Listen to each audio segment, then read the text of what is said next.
Thank you for having me.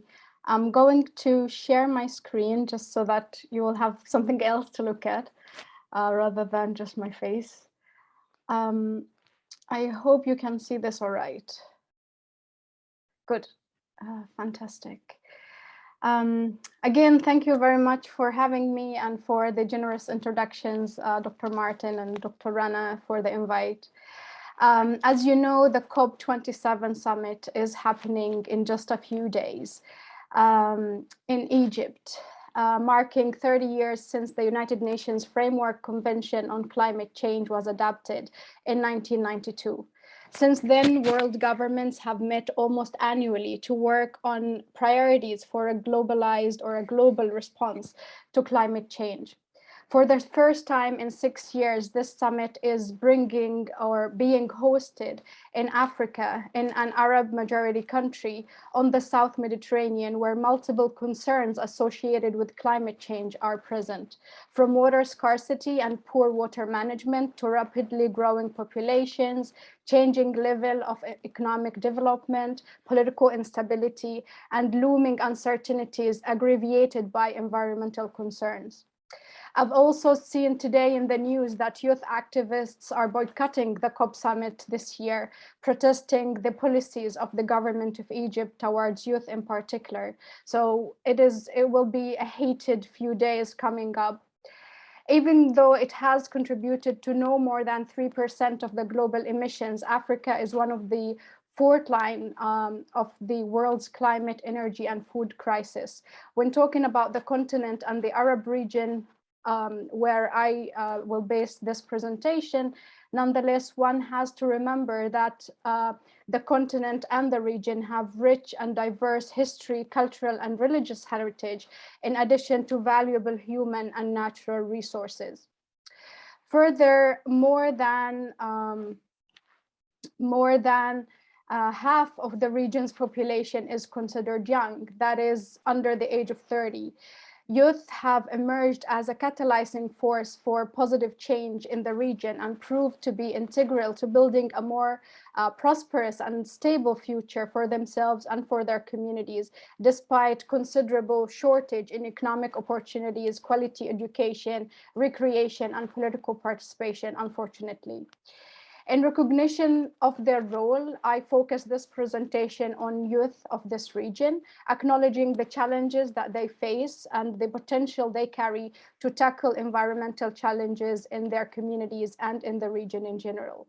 I do so by examining the role religion plays in their environmental activism and their development experiences, recognizing this role that religion plays in people's everyday lives and personal and community identifications. The narratives which I present focus mainly on the experiences of Muslim youth and to a lesser extent some Christian youth, in a reflection of the demographic diversity among the research communities and the young activists that I had been in touch with in the past few years. In this presentation, I attempt to answer the following questions, following a brief background on Muslims, Christians, and the environment. These questions include: how do Muslims, how do the religious teachings and narratives that are influenced by environmental awareness and subsequently an environmental stewardship affect or influence Arab youth, and what are the major challenges faced by those youth today, especially those related to their religious and social backgrounds.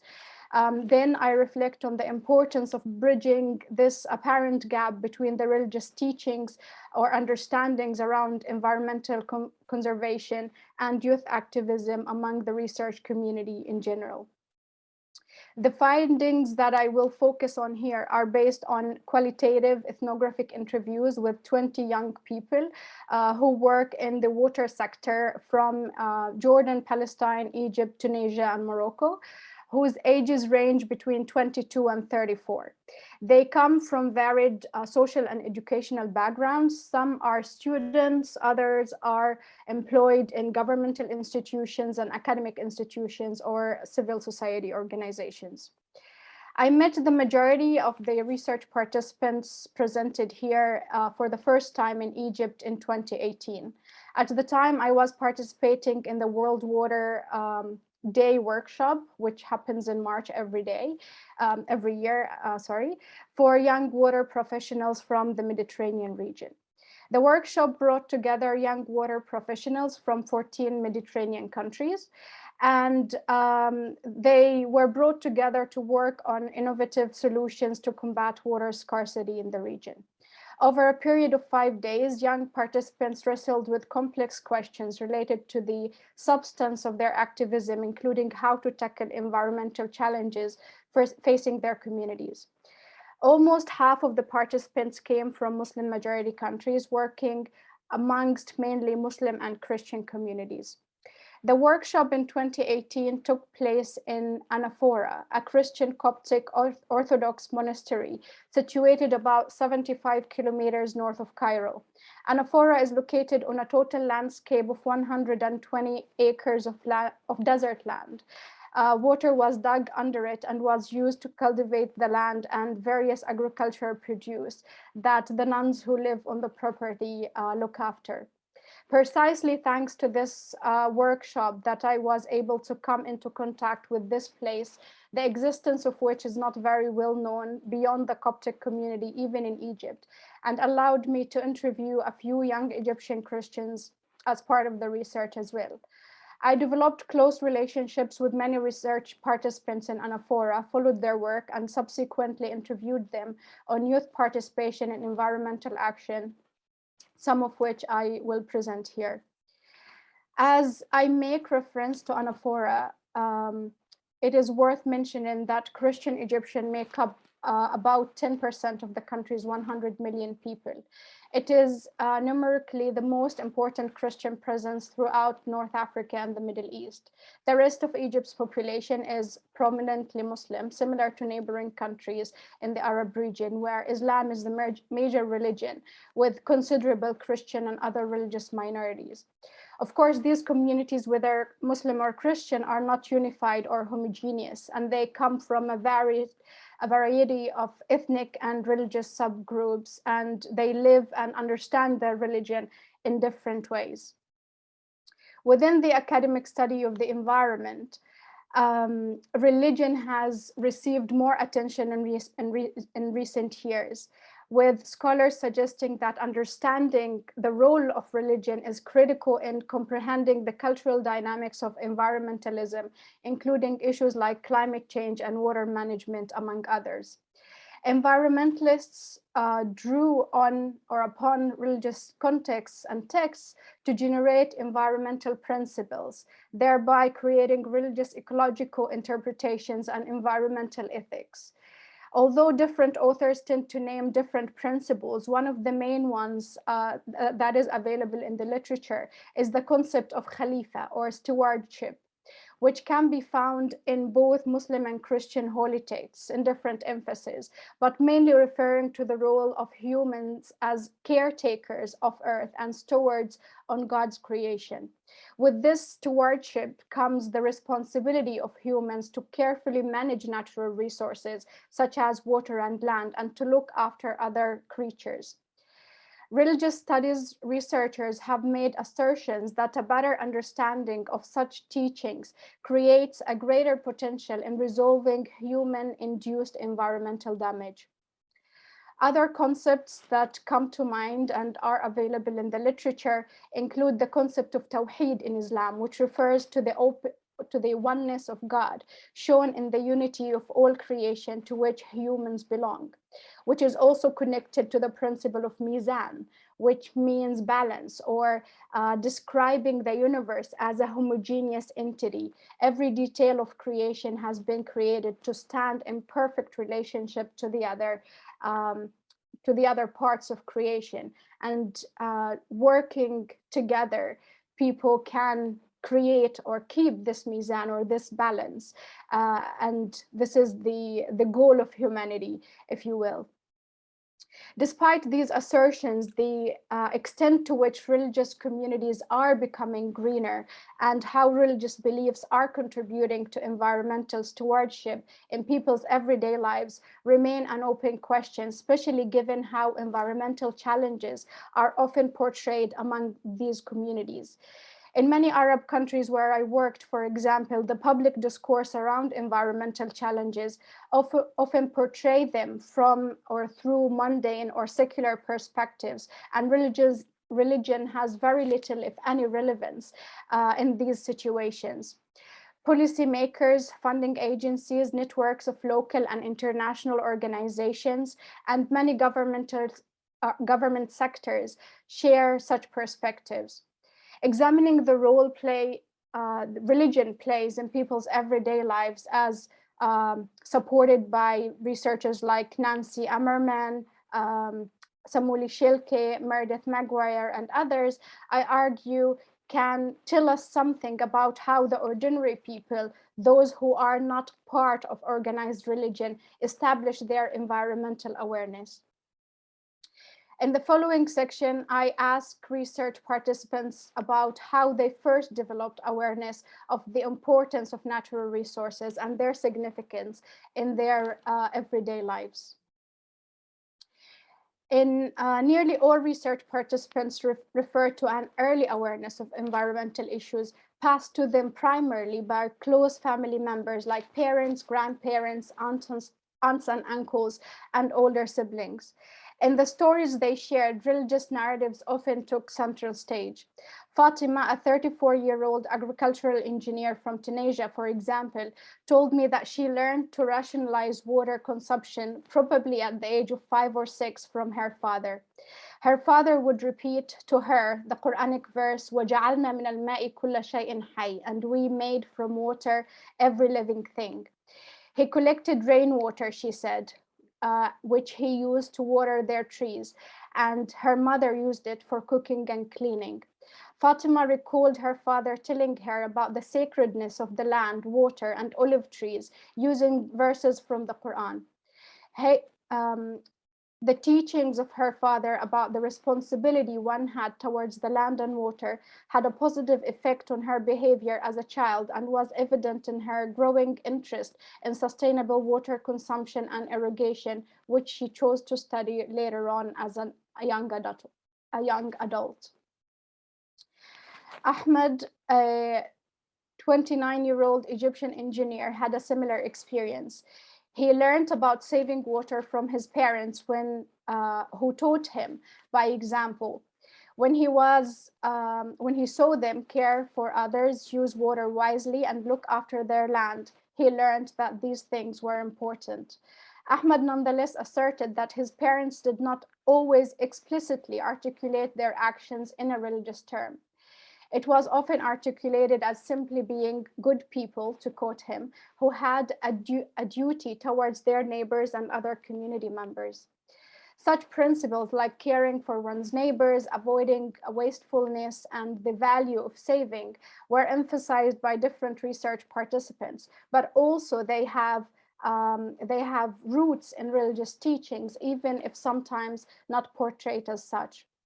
In addition to the role of learning within the family context, research participants learned about environmental issues through interaction with other community members and primary school education, leading to their university education and community engagement in water management, agriculture, ecology, and engineering, among others. Despite recognizing the role of religion in their personal understanding and awareness of environmental issues, research participants rarely used these concepts in their professional work or fields of employment later. They differentiated between religion in the private sphere, their personal upbringing and family settings in this case, and that of the public sphere, that is work, media, and other spaces that they are exposed to in their public life. The public sphere was often considered to be non-religious, to use their words. Based on some of the descriptions by research participants, it makes sense to say that their public engagement within the environmental sector can be perceived as a public arena and as part of a secular sphere rather than a religious one. Jose Casanova, in his discussion on public religions in the modern world, argues that various spheres have their different ways of interpreting the world, where each is accorded its specific task and separate space to fill in the community. Based on some of the stories of research participants, it seemed that they see their areas of environmental activism as public arenas and as part of a secular sphere. They are engaged with local or international organizations working on sustainability or development, or as researchers in academic institutions. Within a globalized perspective where environmentalism have become a major concern, research participants presented themselves as individualized modern youth who are committed to participate in developing environmental solutions and educational initiatives that could benefit their communities and the world. For that, they participate in local and international events, organize awareness raising and capacity building activities, or engage in environmental dialogue with donor agencies and policymakers. Religious perspectives on environmentalism are rarely brought to light in these events. Almost all research participants said that they presented secular environmental organizations, civic groups, or educational institutes. Although religion plays an important role in their everyday lives and that of the individuals and communities targeted in their work, those young people's involvement in environmental development is centered around Western agendas, and they called it so since they often are influenced by interests of donors and funding agencies who are often foreigners. This perspective was somewhat different from Christian youth in Anaphora, where work was centered around faith-based advocacy led by the monastery's vision for an eco-friendly retreat center. The interactions between Muslim and Christian youth in Anaphora raise question about the extent to which the perspective or the respective Muslim youth would share, have they would or have their work been motivated by religious perspectives or within religious organizations as such. The traditional heavily secular approach to environmental interventions rarely allows local people to identify and tackle problems within the perspectives of their religious beliefs and practices. Such approaches cause several local communities to oppose or at least suspiciously look at ecological interventions which are led by foreign funders. For example, in one of the research locations, an international organization sponsored the establishment of a wastewater purification plant, which was never used by local residents who considered it unclean and refused using the produced water even for their trees. Although religious scholars in Tunisia, Jordan, and other countries have advocated for water reclamation and reuse due to the limited water resources in these countries, this is not often reflected among local communities where people show concern about the purity of water, for example, in the concept of tahara, which is necessary for washing and for acceptable ritual performance for Muslims. In these cases, the intervention of young people is highly important to reconcile these opinions. Young people have what one may refer to as active or hybrid presence that allows them to function within multiple contexts, including interaction with locals and engaging in various forms of environmental action. The role young people play within their communities and to advocate for environmental action, however, is often challenged. Their age, gender, political opinions, national and religious backgrounds all influence their ability to mobilize and to work in the environmental sector and make lasting impact. Research participants mentioned multiple issues in this regard. I'll mention only three that were most highlighted by them, and we can discuss others later in the Q&A session. Firstly, the majority of research participants mentioned that there is a gap that exists between them as Arab, mainly Muslim activists, and others, including funding agencies, policymakers, or even other foreign youth, due to perceived assumptions about their religious identities, or when religious views are not taken into consideration. In this regard, research participants spoke about experiences of alienation, or at least discomfort, when their practices are questioned by colleagues due to their religious opinions. Although some research participants overlooked these issues, for some, it was an opportunity to share. Fawaz, a water desalination specialist for Morocco, for example, told me that he found the secular nature of many events that he gets invited to through work to be bothersome. As observant Muslim, he commented that on what he described as the consumption of alcohol and gender mixing, even when the events happen in Muslim majority countries like Morocco. Such burden might be relaxed for Christian youth, Fawaz assumed. He nonetheless did not allow these fears from stopping him from participation in such events, where he could find opportunities to share his work, learn from others, and establish networks within his work. However, he shared several stories about friends of his who turned down such opportunities to participate in international events due to fears of compromising their religious beliefs. For female activists, their gender adds another layer to their experience due to preserved assumptions about Muslim women or Arab women in general within patriarchal work environments.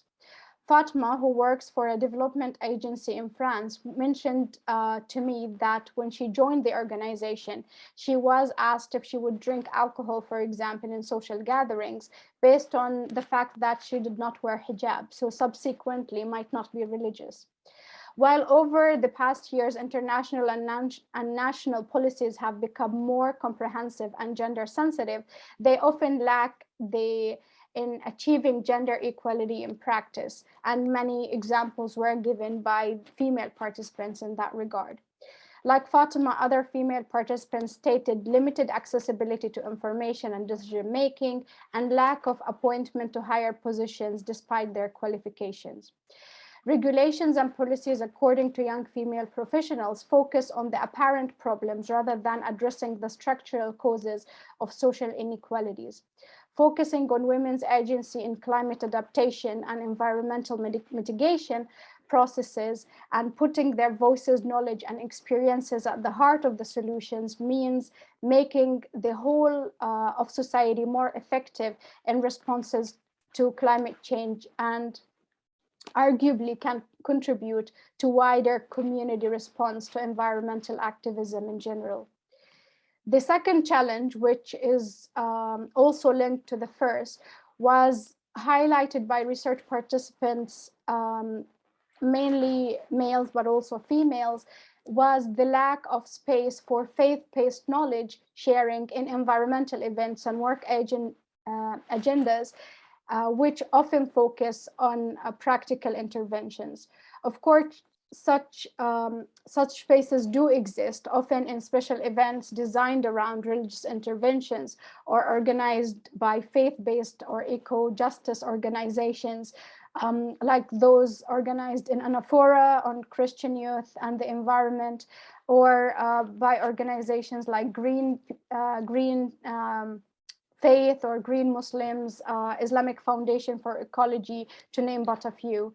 Examples of public campaigning activities include the Islamic principles of the conservation of the natural environment, compiled by scholars from the University of Jeddah in Saudi Arabia, Bob Francis Laudato Si, which focuses on care for the natural environment for all people.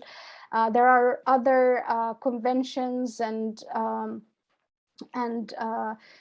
declarations by Muslim and Christian organizations that could be taken into consideration here.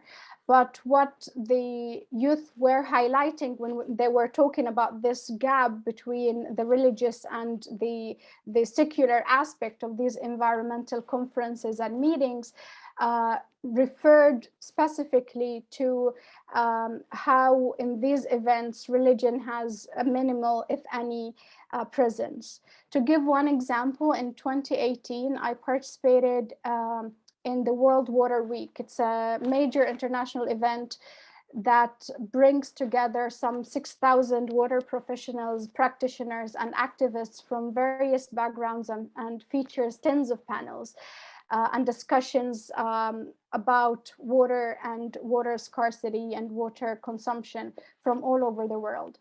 Out of all panels, and there were tens of them, only one was on water and faith, featuring one imam, a priest, and a rabbi, each of whom gave a glimpse on the importance of water in their respective traditions.